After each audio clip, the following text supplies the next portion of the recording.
Bueno, pues retomamos La Noche es Clave y vamos a hablar con una persona que vino ilusionada a Melilla hace 2 años a trabajar al Hospital Comarcal y que el pasado 7 de marzo presentó su renuncia al Ingesa por muchas razones. Entre ellas, como dice, por la lucha que tiene cada día por hacer las cosas bien y por un agotamiento físico y psicológico ante el trato recibido por los gestores actuales que no hacen más que gestionar con amenazas y golpes de atención. Eso así figura en su carta de renuncia. Gilberto Pérez López, endocrino del Hospital Comarcal, buenas noches. Buenas noches. ¿Cómo estás? Porque ya has presentado tu carta de renuncia y este viernes ya abandonas tu puesto de trabajo. En efecto, el 7 de marzo presenté la carta de renuncia. Y pues, hombre, ahora es una sensación un tanto agridulce, porque más que contento de forma voluntaria, prácticamente me voy obligado y por dignidad a mis pacientes y a mí mismo. Bueno, tanta presión, amenazas, golpes de atención, como relatas en tu carta de renuncia, ha llegado a un límite, pero ¿cómo es posible? Me refiero, no sé, ¿cómo ha llegado a esta situación a suceder? Porque puede pensar alguien que lo has provocado o que esto viene por alguna causa. En efecto, yo quería explicar que ni mucho menos ha sido una decisión que ha sido tomada en poco tiempo. De hecho, ha sido una decisión muy reflexionada y sobre todo tomando muchos episodios y cosas muy desagradables que me han sucedido desde hace aproximadamente 1 año. Y que tiene que involucrar directamente con presiones o incluso tratos que limitan lo irrespetuoso por parte de mis superiores, que han hecho pues que me vean como alguien problemático porque he luchado incansablemente desde que llegué a esta ciudad por ofrecer el mejor servicio a los pacientes diabéticos, sobre todo, y a los pacientes endocrinológicos en general, y he dejado constancia de ello por escrito muchísimas veces. He presentado muchísimos proyectos y pedido ayuda, sobre todo con el tema de las tiras reactivas de glucemia capilar de los pacientes diabéticos, y eso parece que ha molestado porque aquí yo he entendido desgraciadamente que las palabras se las lleva el viento y las palabras escritas perduran en el tiempo. Y eso molesta. Pero vamos a ir por partes, porque todo comenzó por una denuncia falsa, ¿no? En efecto. Que te acusa un auxiliar de algo que consideras que no es justo. Realmente esa fue la gota que colmó el vaso. El episodio con la auxiliar, en lo personal, para mí ha resultado francamente doloroso, porque fue una situación muy evitable por parte de mis superiores. Yo empecé a trabajar con esta señora teóricamente a finales de octubre. Esta señora, por múltiples motivos, estuvo de baja desde octubre hasta prácticamente finales de febrero, y comenzamos a trabajar realmente entre marzo y abril. Entonces, había ciertas aptitudes estrictamente profesionales que hacían mi trabajo muy difícil, que yo intenté hablar con esta señora muchísimas veces, y visto que lo que encontraba era prácticamente un muro y que se lo tomaba todo a personal, comencé a comunicar a todos mis superiores estos asuntos. Lo comuniqué por escrito desde abril. Lo comuniqué de forma verbal y vía telefónica directamente a mi directora médica, al gerente del hospital y a la directora de enfermería en múltiples ocasiones. Y realmente lo que ocurrió, el lamentable, fue el día 9 de julio, a pesar de yo estar insistiendo a mis superiores, incluyendo a mi jefe de servicio, de que era muy problemático y que estaba en una situación muy mala con esta señora, porque prácticamente ella era la que me amenazaba precisamente con que me iba a denunciar por acoso. El 9 de julio esta señora se tiró al suelo de mi consulta porque me faltó el respeto delante de un paciente y le invité a salir de la misma. Inmediatamente se tiró al suelo, se puso a gritar, se fue a la urgencia del Hospital Comarcal y prácticamente allí decía que estaba con una crisis de ansiedad por mi culpa. Al día siguiente me reuní con el gerente del hospital, la directora de enfermería especializada y la directora médica para explicar lo sucedido. Lo surrealista es que, a pesar del incidente grave que había ocurrido el día anterior, se me dijo que no se me iba a cambiar la auxiliar, que no se cambiaba la auxiliar por capricho y que tenía 2 opciones: o me quedaba con esa señora o me quedaba sin ninguna auxiliar.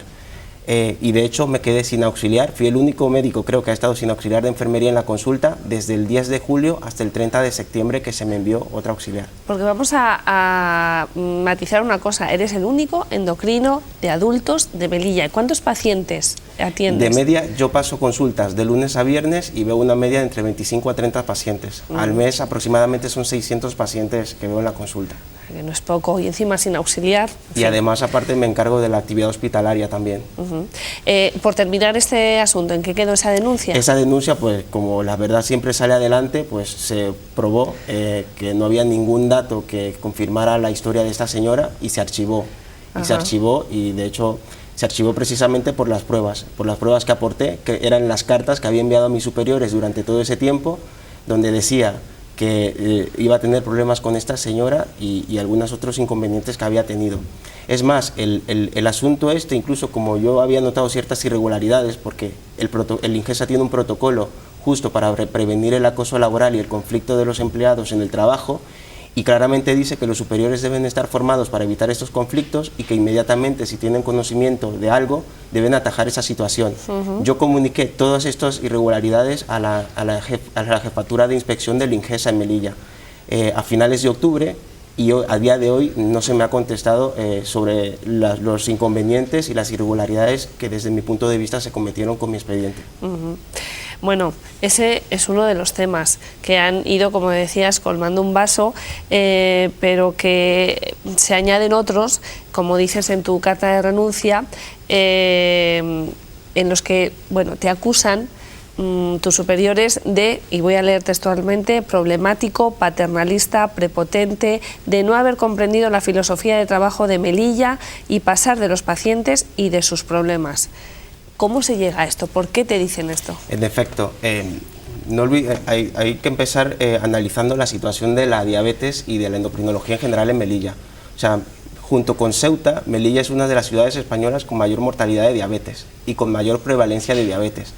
Eso hace que prácticamente exista un alto porcentaje de pacientes con complicaciones totalmente prevenibles siempre y cuando se implemente un plan preventivo eficaz por parte de la Administración Sanitaria.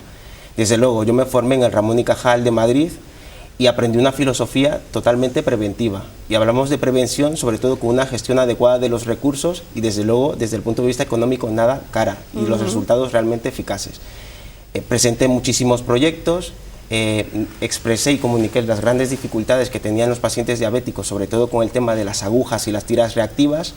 Incluso presenté algunas denuncias que habían presentado mis pacientes al INGESA, como estas dos, donde comunican claramente a la administración las dificultades que tenían respecto al tema de las tiras. Son denuncias, y claro, yo como médico tenía la obligación moral y ética de pedirle a la administración explicaciones, porque a mis pacientes sistemáticamente se le estaban negando las tiras.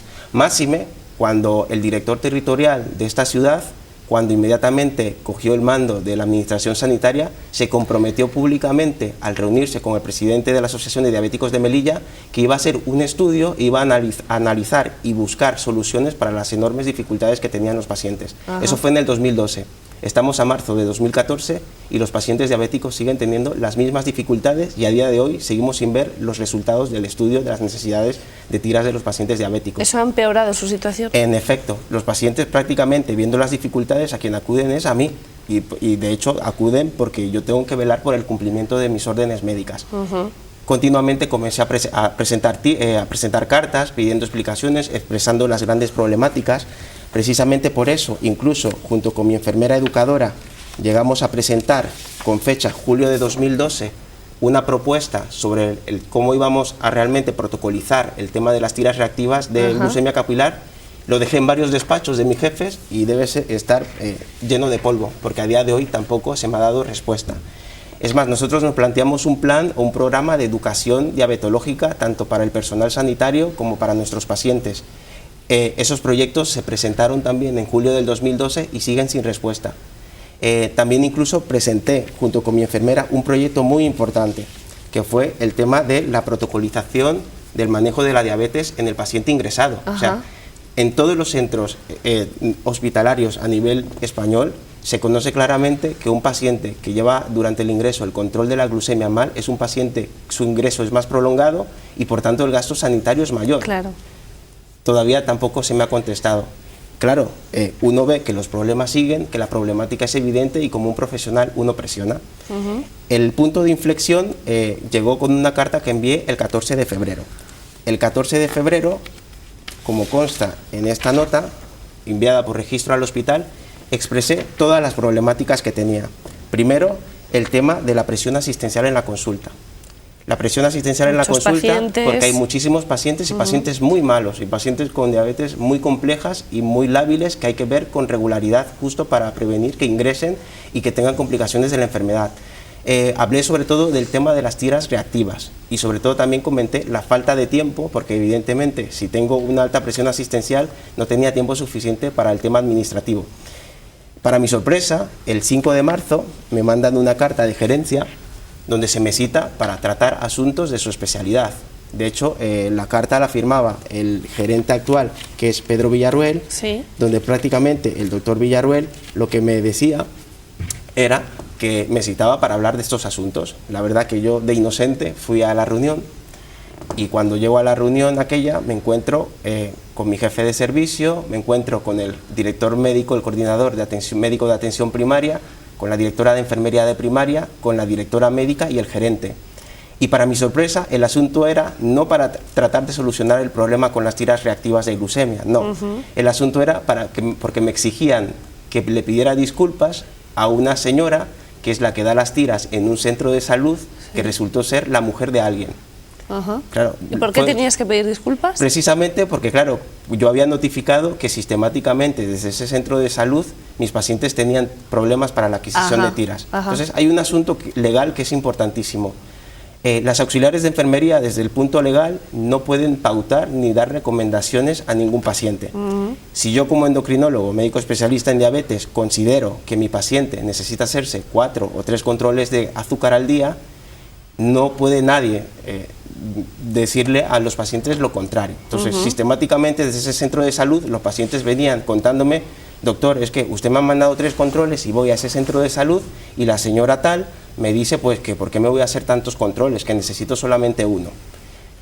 Lo comuniqué a la directora de enfermería de primaria. Continuó el problema hasta que mandé una nota, que fue donde insistía que ya los problemas se ceñían exclusivamente a un centro de salud, con una persona en particular que sistemáticamente negaba las tiras a los pacientes, desobedeciendo órdenes médicas y por tanto órdenes legales, y que estaba claramente extralimitándose en sus funciones, poniendo en peligro pues la estabilidad glucémica de los pacientes. Resulta que yo de iluso voy a la reunión el 5 de marzo y me encuentro que el motivo de la reunión no era buscar solución al problema de las tiras, ni era buscar solución al problema de la lista de espera, que es larguísima en las consultas de endocrino. Los pacientes que quieran revisión y las pidan ahora mismo cita en la consulta, es que están saliendo para finales de septiembre. Madre mía. Sí. Entonces, yo me sentí claramente indignado. Entonces fue realmente una situación que yo prácticamente la tomé como una amenaza. Y de hecho se metieron con un asunto que para mí es muy delicado y muy importante. No hay nada más importante para un médico que la relación que tiene con su paciente. La relación médico-paciente es una relación vital, es un lazo de confianza mutua, de respeto, de estima, de empatía. Y en esa reunión tuve que soportar que el gerente me llamara paternalista, que yo era un paternalista y que yo tenía una relación patológica con mis pacientes, precisamente por insistir en resolver sus problemas. Tuve que aguantar que se me culpabilizara por la lista de espera. De hecho, la directora médica me dijo que, claro, la lista de espera, el problema era que yo citaba a los pacientes con mucha frecuencia. Tuve que soportar que el director de primaria, el doctor de la Vega, me dijera que mi problema era que yo me creía médico de cabecera. Tuve también que aguantar que mi antiguo jefe del servicio de medicina interna me dijera que mi problema era que yo era un prepotente y que me creía un súper especialista que había venido de Madrid, como que aquí se hacían las cosas mal. Yo salí francamente indignado, indignadísimo, muy dolido, porque las cosas, hay un dicho importante que es que las palabras se toman de quien las dice. Y la verdad que personas que no tienen especialidad médica conocida ninguna y que no ven pacientes te digan eso, hasta cierto punto pues te tienes sin cuidado. Pero que se intenten burlar de una cosa tan genuina como la relación que tiene un médico con sus pacientes, como si fuese algo peyorativo, es que es insultante. Y el problema va más, porque precisamente uno de los pacientes que había tenido graves problemas con las tiras era un paciente que tenía antecedentes penales. Y fue vergonzoso que en esa reunión incluso sacaron ese tema, que como yo le creía a un paciente que había estado en una cárcel, a ver si había estado él vendiendo las tiras y por eso no se la querían dar. Y claro, claramente yo me ofendí y dije que eso era excesivamente injusto, que yo no era quien para juzgar absolutamente a nadie y que desde luego ese paciente en particular conmigo se había comportado siempre respetuoso y en absoluta confianza y con mucha responsabilidad por querer controlar su enfermedad. Y yo no era quien para juzgar su pasado. Gilberto, perdona, ¿cuál es su filosofía entonces a la hora de tratar a los pacientes? Que sean números. El problema es que a partir de ese momento, desde marzo, sistemáticamente cada vez que intentaba reunirme con la gerencia y con la dirección médica, salía el calificativo de problemático. Y de hecho, el asunto fue a más, a tal punto que a inicios de julio me reuní con la directora médica a propósito de otra problemática que había en endocrino que existe, que es la hormona del crecimiento. A día de hoy, cualquier paciente que necesite hormona de crecimiento en Melilla pautada por endocrino de aquí, pues tiene que esperar al menos 6 meses de respuesta desde Madrid, cuando la media de respuesta a nivel nacional en cualquier ciudad española no suele tardar entre 1 a 2 meses. Me reuní con la directora médica para tratar este asunto. Desde luego la respuesta fue directamente que quién era yo para cuestionar el funcionamiento del Ingesa, y a continuación me dijo que claro, que yo era un problemático. Yo, como la verdad que ya estaba bastante cansado de que se me calificara de esa forma, le dije que si yo era tan problemático para el Ingesa, eso fue en julio del 2013, pues que me despidiesen porque si yo fuese problemático.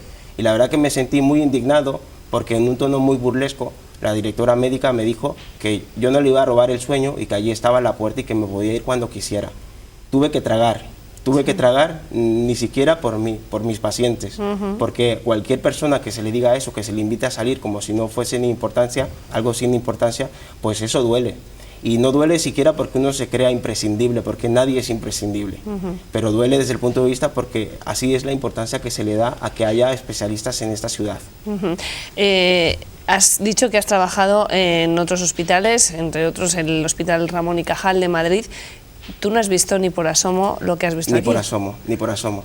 De hecho, una de mis principales preocupaciones era el tema de la educación diabetológica, porque, por ejemplo, en el Ramón y Cajal, que cubre el área sanitaria 4 de Madrid, con una población que alcanza casi el 1.000.000 de habitantes, endocrinología no tiene casi ingresos por descompensaciones de diabetes.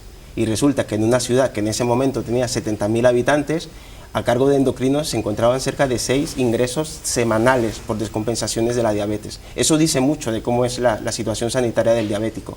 El diabético que ingresa en el hospital con una descompensación de su enfermedad es un fracaso del sistema sanitario. Y desde luego la visión y la filosofía que se me inculcó en mi hospital donde me formé, que fue el Ramón y Cajal de Madrid, fue eso. Tenemos que enfocarnos siempre en prevenir el ingreso, porque el paciente diabético que ingresa es un signo de fracaso del sistema sanitario, es un fracaso de la prevención y es un fracaso del seguimiento ambulatorio de los pacientes. ¿Crees que hay un aumento de pacientes diabéticos en Melilla por esta falta de desde luego. Yo una de las críticas que siempre digo públicamente es que, claro, el problema de la diabetes no se resuelve soltando globos azules el 14 de noviembre, que es el Día de la Diabetes. No se resuelve con un manifiesto. Entonces, no se resuelve prometiendo cosas que luego al final no se cumplen. El problema de la diabetes en Melilla necesita compromiso y voluntad política. Y voluntad política de realmente querer cambiar las cosas. Porque si nuestros gestores simplemente se acuerdan de la diabetes el 14 de noviembre, estamos muchísimos profesionales implicados en el manejo de esta patología y vemos las grandes dificultades que pasan nuestros pacientes los 364 días restantes. Y tenemos la responsabilidad, y yo desde luego, de comunicar y expresar mi inconformidad con la situación que pasan mis pacientes. Gilberto, ahora el hospital se va a quedar sin endocrino.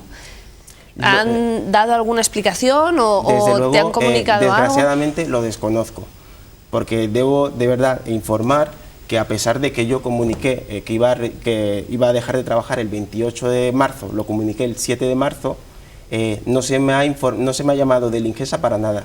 No se me ha llamado del Ingesa ni siquiera para preguntarme por los motivos por los que me voy. Y lo que más me preocupa es que no se me ha llamado del Ingesa o no se me ha informado para decirme quién viene a sustituirme. Porque mi interés ni siquiera es poner dificultad, mi interés es totalmente lo contrario, es hacer un pase en condiciones, explicar al médico que se encargará de mi consulta de los casos más complejos que he tenido durante estos 3 años, porque nos beneficiamos todos. Se beneficia el médico que viene, que va a conocer el caso a profundidad, y se va a beneficiar el paciente que va a encontrar en el médico que viene todas las respuestas y la información necesaria para el manejo de su enfermedad. A día de hoy no se me ha llamado en lo absoluto. Eso dice mucho de las formas. Independientemente de que uno sea molesto para alguien, desde el punto de vista por lo menos de las formas en que nos debemos manejar, las cartas se envían para que justo los encargados llamen al involucrado y le pregunten sus motivos. Todos podemos aprender de los motivos de la renuncia de las personas, pero desgraciadamente en mi caso, a pesar de que lo comuniqué el 7 de marzo, a día de hoy, 25 de marzo, 12 días después, de hecho no se me ha comunicado absolutamente nada. ¿En qué situación se quedan ahora los pacientes? Porque tú te vas, de momento el Ingesa no ha mencionado el asunto, no ha dicho tampoco a quién van a poner. Teóricamente han conseguido a una persona que es la que me va a sustituir, pero oficialmente desconozco si esa información es cierta, porque desde el INGESA a mí no se me ha comunicado absolutamente nada. Bueno, hay, a lo largo de estos días, cuando hiciste pública tu carta de renuncia, pues varios pacientes quisieron expresar su opinión en medios de comunicación. Te voy a leer alguna, no sé, me imagino que las habrás leído, sí, pero te voy a leer alguna de esas citas, de esas cartas de algunos pacientes, porque creo que merece la pena que también se escuche la opinión de personas que han estado contigo directamente mano a mano.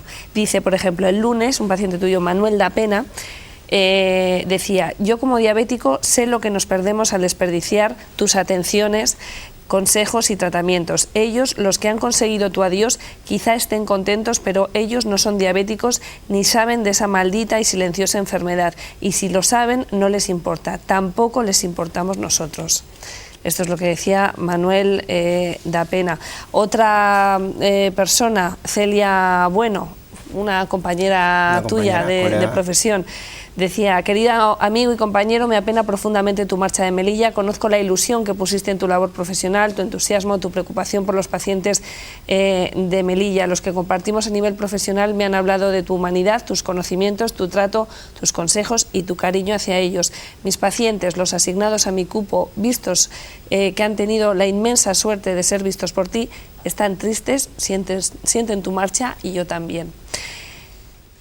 Es una compañera profesional. Yo me pregunto, ¿hay otros profesionales como tú, otros médicos como tú, que están sometidos a lo mejor a la misma presión? Probablemente. Sí, y no se atreven a denunciarlo. De hecho, últimamente en los medios locales han salido múltiples denuncias por parte de los sindicatos donde informan y denuncian los hechos de que los médicos de atención primaria, por ejemplo, están sufriendo serias presiones en cuanto al aumento del tema del cupo de los pacientes. De hecho, si a nivel de primaria existe un retraso en el tema de que los pacientes puedan lograr una cita para revisión por su médico de cabecera, y debo aceptar que los compañeros de primaria soportan estoicamente y con mucha profesionalidad la alta carga asistencial en esta ciudad. Y desde luego, probablemente mucha gente calla por temor, mucha gente calla por miedo. A veces el tema de la libertad personal muchas veces a uno le permite un poco expresarse libremente. Yo desde luego, afortunadamente, no le debo nada a nadie, soy libre políticamente, no estoy adscrito a ningún partido político, me debo a mis pacientes y no tengo que asegurarme caerle bien absolutamente a nadie para seguir en mi puesto. El tema es que hay muchos de nuestros gestores que son presos políticos. Presos políticos, ¿por qué? Porque su puesto depende de cuán bien o cuán mal le caiga al inmediatamente superior y cuán bien o cuán mal siga las directrices de esos mandos. Yo me debo exclusivamente a mis pacientes y eso yo creo que me da la libertad absoluta para pelear por ellos y no tener miedos de ningún tipo. Gilberto, tú ahora no tienes un puesto de trabajo, ninguno. Has renunciado sin tener ningún destino. No, de hecho, con la renuncia, primero, no tengo derecho a paro. De hecho, bromeaba esa mañana con un paciente que le iba a decir: pues mira, ahora me voy a la escuela del INE, pero digo, pero ni eso, porque al haber renunciado pues no tengo derecho a paro y tampoco tengo destino. Lo que voy a hacer es tomarme por lo menos un par de meses, un poco para descansar, un poco para desintoxicarme de esta situación, coger fuerzas y luego intentar pues buscarme un hueco donde necesiten mi servicio. Y donde entiendan tu forma de hacer medicina, por supuesto. Gilberto, no tenemos mucho tiempo para más, pero si quieres dirigirte a la cámara y mandar algún mensaje, no sé, a tus pacientes, que son los principales afectados por tu marcha, o a otras personas, te doy vía libre. Yo primero quería agradecer a todos los pacientes que se han acercado desde que han tenido en cuenta que me voy el día 28 de marzo a la consulta. Han sido muchísimas las muestras de cariño y estima que me han dado. Los escritos a nivel público son palabras que reconfortan, pero quiero dejar claro que este médico no se va ni por dinero, ni porque no le guste esta ciudad, ni porque tenga otros tipos de compromisos ajenos a la práctica de la medicina. Como puse en mi carta pública el día domingo, me voy por dignidad y justo por coherencia, porque creo que la medicina se puede practicar de una manera más eficaz y más eficiente. No puedo antagonizar o ser contrario a mis propios principios. Probablemente no cierro la puerta a volver a Melilla. Volveré a Melilla cuando haya tiempos mejores y sobre todo que haya realmente gestores comprometidos, realmente con los pacientes y no comprometidos con idearios políticos. Os querré siempre, gracias por la confianza que habéis tenido conmigo y les deseo de verdad de corazón lo mejor. Gilberto, gracias por tu honestidad y tu claridad a la hora de exponer todo este asunto que desde luego no me cabe la menor duda de que te tiene que afectar, por supuesto, a nivel profesional y personal, pero vaya por delante esa admiración por tu forma de actuar. Pues muchísimas gracias, Sara. Gracias, buenas noches. Buenas noches. Y buena suerte. Gracias. Bueno, con Gilberto nos despedimos. Mañana, como siempre, volvemos a partir de las 10 de la noche con más temas de actualidad aquí en La Noche es Clave. Gracias por acompañarnos. Adiós.